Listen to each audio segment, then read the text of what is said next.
Hello and welcome. Thank you for joining us today. This is StartupGrind Detroit.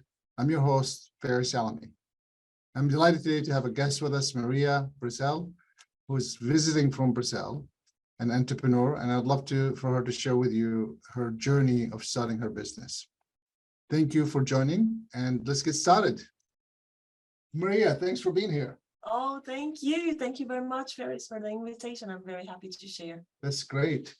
So for those who are watching us today and those who are with us, what you maybe just give us a background about who's Maria and what did you do before you started your business? Okay, so as you said, Maria Brasil from Brazil. Actually, that's my surname. So a lot of people make it a joke. So that's interesting. I am the owner of Essence Branding. This is a brand consultancy firm. And I'll talk a little bit more about it on the interview. Before being an owner, before being an entrepreneur, I was always in my whole life very passionate about communication and marketing and art. So I graduated in marketing communications, and I started working at agencies. So I had a great time doing that. I had the opportunity to serve large clients and to be and have a lot of fun. But at certain point, I didn't feel like it was working as well for me, and I can tell that story too. But that's it. I'm this very passionate person. I like to use that word to describe myself, and I love branding, communication, culture, and art.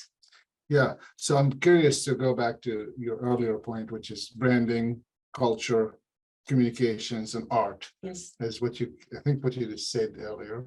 And I'm curious, I mean, those are unique somewhat to have an intersection for them to start a branding company. Yes, I guess that's exactly the main topics that we see when we are building a brand. Like we mix some kind of art for the visual, for the sensorial parts. We are talking about communication, we are talking about marketing, we're talking about strategy and everything all together. So branding is all of it. Very cool. I mean, it sounds like 4 things that definitely have a lot of grind in them. Yes. Because they're not easy to do at the same time. I want to go back to one thing you mentioned is what wasn't working that pushed you to start this business? Okay, so for people who have, in some point in their lives, worked at an advertising agency, a communication agency, people might know that normally it can be very grinding because we have all those deadlines. Everything is so one thing after the other, but despite of that, you can have a lot of fun. You can like I said, serve large clients, do a lot of great great projects and be into great things.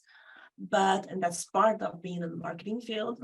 But as I said, sometimes it can be a very grinding. So it's a lot of work and it's very exhausting. And I started to think by myself, what is life? Oh my God, that's seems like an existential crisis or something. But I started to think what is life and what am I doing with my life? It's just supposed to be like this, to work a lot, to earn a little money and just it and make some good projects. But what am I doing for people? Really? What is my real meaningful contribution to people? And at the same time, and in one of those projects, I met someone who introduced me to a concept with a book called Conscious Capitalism. And in that book, I found out some concepts about how business can be a force for good and to make impact. I'm talking about, I don't know, 8-9 years ago, the impact thing was not that thing that is today. Like Okay. it's not the people didn't talk about it like people do today. Okay. So it was something that was like being presented in the entrepreneurship field. And I was very caught by it because I thought, oh, I guess that is a way that I can really do something meaningful for people Okay. and make my hard work, because I never had, I was never afraid of working hard. I love working hard. Sure. But the thing is, I was in that crisis because I thought, I'm working hard for what? Got it. You know, so that was the thing. And well, when I started thinking about that, I thought I should do something there. I really feel that I'm doing something for someone. Okay. So it sounds like really a combination of a couple of things. One is Mhm. the work that you were doing and the money that you were getting was not matching up. And the impact that you were making on the people that you're doing wasn't as much as you thought you would do. Yes, yes, Those two things kind of like pushed you to say, why can't you do your own? yes, Okay. perfect. Very good.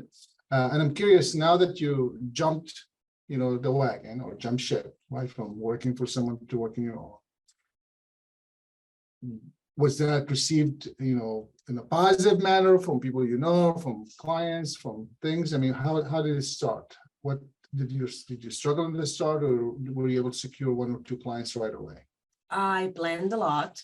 Okay, That's something to say. okay, Like I remember I spent like almost a whole year like thinking and planning and saving money okay. and organizing myself to do that. So this is And- why you were working the job.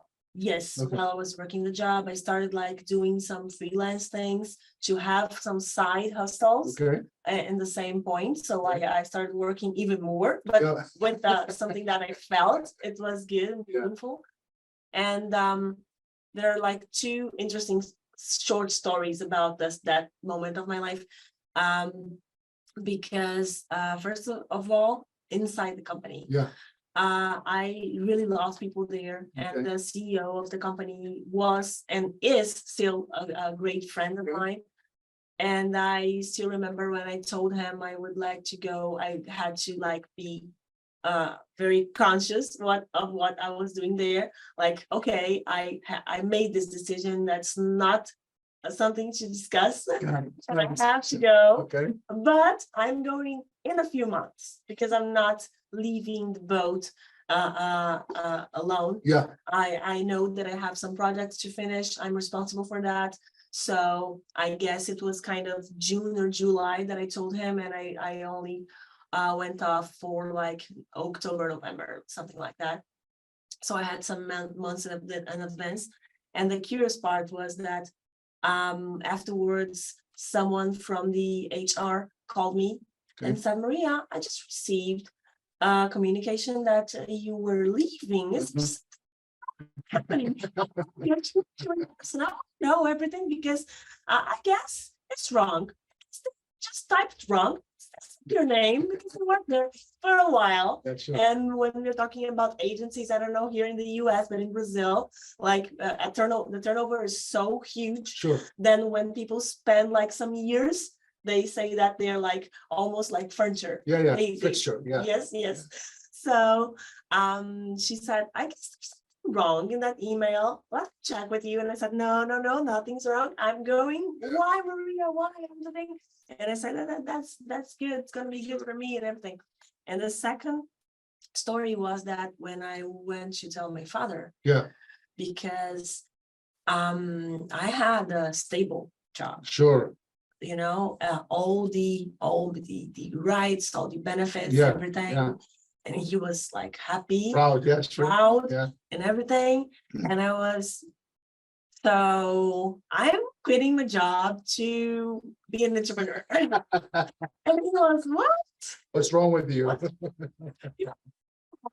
And I said, no, I don't. Yeah, And that there's so much more that I want.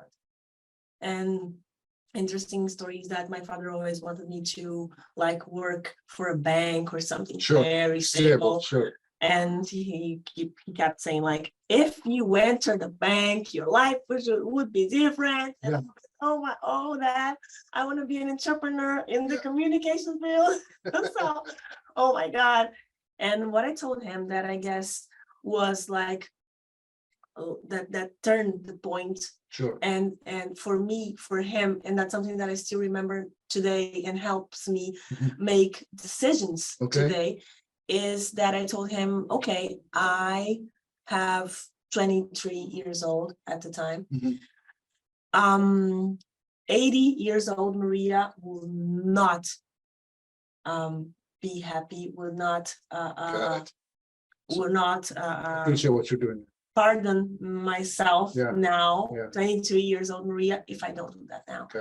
Because I have one life and I have to see what's out there. I have to I have to admit myself, to allow myself to do that. Sure. And if nothing else works, and if my plan doesn't work, I am humble enough to get my curriculum under my arm and go knock on doors again. Your CV or your resume. Yeah, my resume. Yes. So I'm humble enough to do that. I have no problem doing that. Sure. What I have problem with is not trying. Love it. That's really interesting. So, I mean, I was reading a little bit about the marketing space, and it seems like this is almost the opposite of the advertising space, where the advertising is mainly men dominated, at least in the US. I'm not sure about Brazil. And then in the marketing, it's actually the opposite. It's mainly women, 70%-ish, 67% are mainly women, and then 30% are men. So your dad wanting you to work in a bank, which is mainly men, at least in the past, wanting you to be more from perspective of stability, from perspective of it's an institution, it's much bigger than just one person. So maybe there's a longevity. Not that, I always tell people, there are lots of banks that failed. And there are also lots of banks that are no longer here, either bought out or went bankrupt and things of that nature. So, if most of them are stable and most of them last for a long time, but it's not necessarily the only way to do it. That's really interesting. I'm assuming your dad works for a corporation, or did he start his own business? That's a great story as well. He had his whole life working for big corporations. But at some point they had layoffs. And when he was fired, he started his business. So he is now a business owner for like 25 years. That's funny. So it's kind of interesting because, you would think an entrepreneur would want an entrepreneur to start, but I think he probably just didn't want you to go through the grind that he went through to get going when you could just go work somewhere and not grind every day. Yes. And I guess like he loved his job when he worked for corporations, so he felt secure, safe. It was like when I was a small child, and my sister as well. So I guess he felt safer being like this, and of course he wants the same for me. Yeah, that's really interesting. Yeah, I mean, dads being one, it's always wanting your kids to have a better life than what you had, and the grass is always greener on the other side. But also when one certain way of life, it's also easier to have you try to get you to follow that one path, because you just kind of see what could be done or where you could go with it, right? Because he had it. Yes. Cool. Well, thank you so much, Mary, for sharing that. I want to move a little bit in a different direction, because you've been running now the business for a couple of years. Yes, 5 years. 5 years. So this is 5 years old company. So now it's running around, right? It's kind of like a little kid. Being 5 years old, lots of energy, ready to do whatever, takes on anything. I'm curious to know, through the journey of these 5 years, were there times where you felt, it's not going where you want it, or you had speed bumps that you're like, man, what am I doing? Why am I doing this for? And if so, maybe you could share one or two of them with us. Okay, so when people ask me about that, like thinking about giving up, never.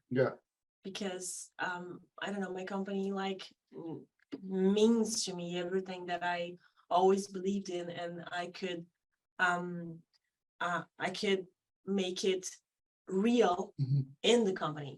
So my company today is kind of the concrete path of things that I believed my whole life, and I came building this past years.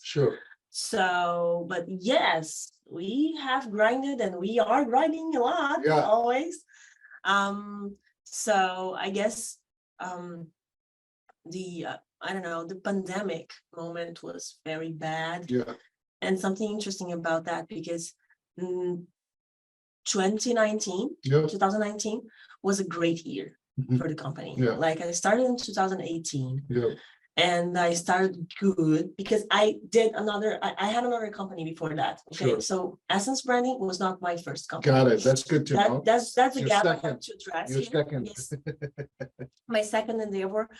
I had to do this little information here. So when I quit the job, and that time that I was saying, I started another company called Casulo. In Portuguese, it means cocoon in English. Cool. Yes, that was a company built to make other companies more aware of their own impact in society, and to make them more conscious about it. And the communication and branding would be a tool for it. Okay. So we started it.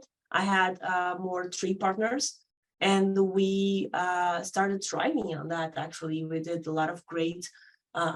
We served a lot of great clients, but at some point, like 2-3 years later, I felt like the company was not going where I originally planned. Got it. Because some of the work that were mostly profitable, rentable. Okay. They were like not exactly what I wanted to do. I wanted to do branding, and those jobs were like other things. Okay. And despite they were good for money, they were not what fulfilling. Yes, they're not fulfilling for me. Yeah. So what happened was that I quit the company. I like sold my shares. Okay. For the other partner, and until now They're thriving. running. They're Okay. running. Yes, That's yes. great. The company is making its history. I guess they're like 7-8 years now. Okay. And that's very good. Sure. See, like, yeah. Congratulations on that. Sure. Yes. That you see like a child that you raise now is running on their own feet. And Well, too young, 7 or 8, yes, but that's okay. yes. This is taken care of. Yes, they're doing great. And then I started the company that I have now, that is Essence Branding, but because it's focused on branding. Of course, that we do a lot of other things, but our core product or core service and delivery is on branding.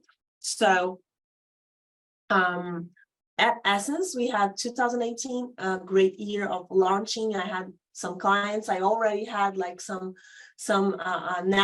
great network because of the other company. Sure. 2019, we did like this huge 1-year party just to celebrate and have everyone together. Okay. It was very nice, and that like leveraged a lot our sales as well. Sure. So I had an amazing 2019, and I was absolutely prepared to 2020 to come. And I invested a lot of money in a brand new big office at that time. Wow. Yes. Yeah. Oh boy. In February 2020, 1 month before the apocalypse, I invested a lot of money. I signed the contract to invest a lot of money into a brand new big office. A lot of people did, so don't feel too bad. Yes, that was a thing to do, unfortunately. That was crazy because less than a month earlier, like mid-March, everything closed, including the building, and I was like doing construction. Construction. Yes, everything closed. And I put my hand on my head and I said, oh my God, what did I do? I had like this huge contract signed. And I was thinking like, I'm doing the opposite of what everybody else is doing right now. Yep. Am I crazy? Or am I like, I don't know, too smart? I really don't know. So, but the thing is that in my company, I never leveraged myself with other people's money. Sure. So I am the person who I always wanted like to earn before and spend later. Sure. So with that mindset, everything that I had compromised in contract was money that I earned and I had. But the pandemic made a lot of contracts to be cut. Yep. So we had no more like No more income. earnings, No more income. Yeah. So that was a problem. So I could finish my construction. I could finish my office. It's there until now. It's wow. there. It's beautiful. It's amazing. But we ran out of money at some point. Yep. Like I could handle it Sure. until mid 2021 Sure. because I had some money. So, yeah, run away. Yeah. I ran away. Yes, yes. And I had a team and I didn't want to fire people Sure. because I knew that for them was even worse situation because they're families. So my priority was like to keep them safe and keep my bills paid, and that's it. Great. So what happened? You know, how were you able to, did you run out of cash? Did you have to borrow, or did you get lucky? Or what happened? Actually, no. What Okay. happened is that first of all, I am a person that I'm very organized. Okay. So I try to be and at this point, at the crisis point, the financial crisis point, being very organized with the in and out cash flow Yep. is very important. Yep. Because you can like, if you're able to organize everything, you can like make the time that you have with cash flow better. Sure. So organizing was a vital part of it. But the other thing is that sometimes in your life, you have to have the risk. You have to have that dog running, chasing after you, you Okay. know, Sure. for you to run even faster. Sure. And I guess the pandemic was that kind of moment for me. Okay. Because I had this huge dog running for me and I needed to do something. Sure. So what I did in the pandemic was to create new products, was to New organize services, yeah. my financial part, of course, reduce costs, and create new products and new services, and like do a really huge effort on selling. Great. Congratulations. So I Yeah. guess it was like the turning point when I remember that I spent like a whole night crying like a baby. Like I called my mom and I said, "My mom," and he said, "Oh, go Maria, what's happening? Someone's dying." And I said, "Maybe my company's dying." Yeah.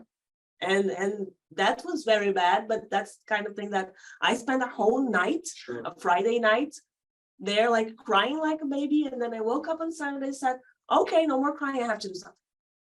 And I have to figure out how I'm going out of this situation because I have 6 people to pay and I have to be solid with them. And that's it. And I started like, okay, how can I do new products and cheaper ones so more people can come in the company? How can I address products for the pandemic moment? So that is when I created digital branding. So today I have this project called Digital Branding. Okay. That's perfect for the pandemic, created in the 2020. Okay. And so I started like selling it and promoting it and creating new ways of talking about the business and being with people online. And that way I could like in baby steps find myself out of this situation again. Sure. So in 2022, I could like kind of get things a little more organized. Sure. And so I could like now 2023 be way more comfortable with my finances and with my company as well, so I can be here in the US with you. That's great. Yeah, thank you for being here and congratulations. What a journey. Thank you. I think 2022 changed a lot of 2020 changed a lot of things in the business world, and sometimes it pushed you to the best, and unfortunately some other times it did not. Yes. And, you know, lots of people unfortunately lost their lives, but businesses also, some more people lost their businesses, and sometimes you could win from those opportunities that unfortunately comes your way. Of course, and also the office is still there. Yeah. Do you go to the office or you're? Yeah, the team goes, Okay. and some of the clients that are located in Brazil, Yeah, they go. The abroad ones not, of course, sure. but the ones that are there, they go, and that's our safe space. We love to have people there. That's great. Yeah, I mean, having an office is always nice to have because you always could have a meeting or something like that. Yes.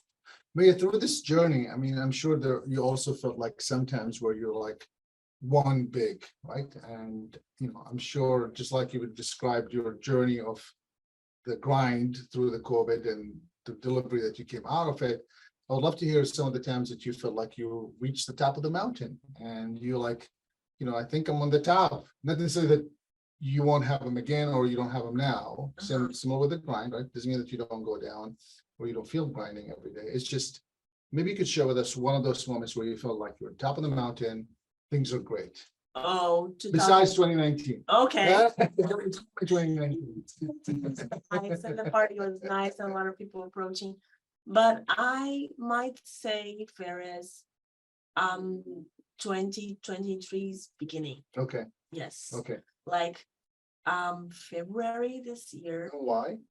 and March, because I had a lot of new clients. Okay, It was another one of tipping point. those moments, yes, because I did this whole repositioning Okay, in the end of 2022. okay, And it started to have like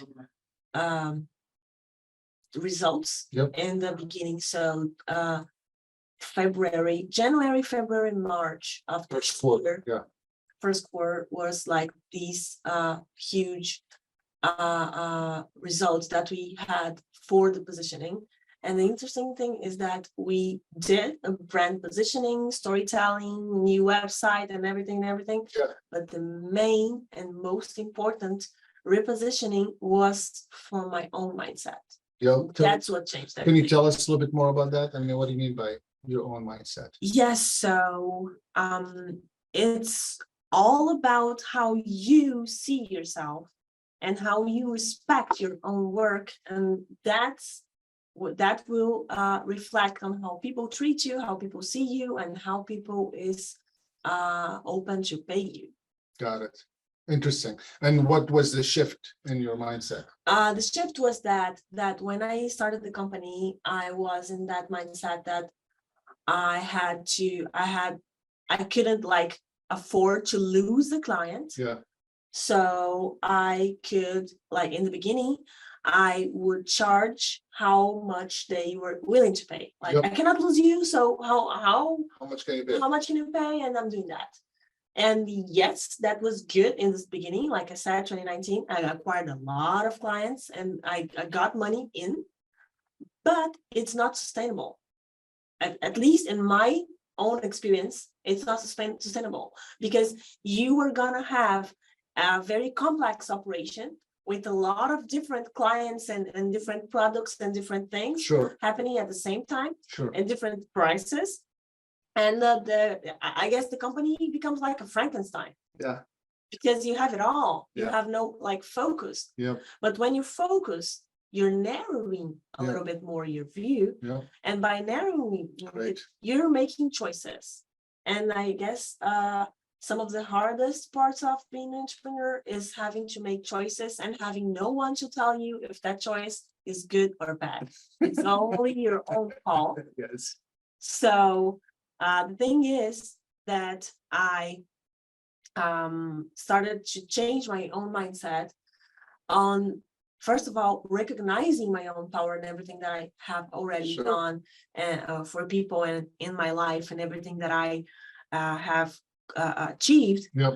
So in 2021, I was elected the first woman president of the Brazilian Confederation of Congratulations. Entrepreneurs. It's Yeah. a national board. Okay. And it's very important. I was the first woman and I Okay. was very young to be there. Yeah. And that empowered me a lot Right. because I had great connections with important people in the Okay. country. Mhm. And that put me in contact with other people. So that like kind of changed my mindset to say, hey, Maria, recognize who you are. You can do narrow choices Yep. because you can focus because that's where you are right now. Yeah. So what I did was to Keep going. okay. So what I did was to just reorganize my company in a way that I could connect, that I could do the work that I really want to do, that's really meaningful for me, Sure. for people who really needs it and people who really values it. Fantastic. And that's the thing. And people who really values it are able and are willing to pay for it. Yeah. And that is why I could like reorganize all my charging Sure. prices, all my everything, my storytelling, my narrative, on focusing on people who really are the people who I want to be with. So and I had to have a lot of courage. Yeah, sure. Yeah. That is I always tell people it's basically you recognize that you are the owner of it and kind of like owning it and taking charge of it is really Yes. key. Maria, clearly we can keep here all day talking about your startup and your moving forward with it and how it evolved. And I appreciate you taking the time and being with us. I want to thank you for being with us as well today, for those who were able to join. And thanks for being here, Maria. Oh, thank you very much. I loved sharing. And if you want to know a little bit more about it, so you can go essencebranding.com.br or at Mari Brasil _ on Instagram. Thank you for joining us. I'm your host, Faris. This is Startup Grind. Until next time, have a good day. Bye-bye. Bye.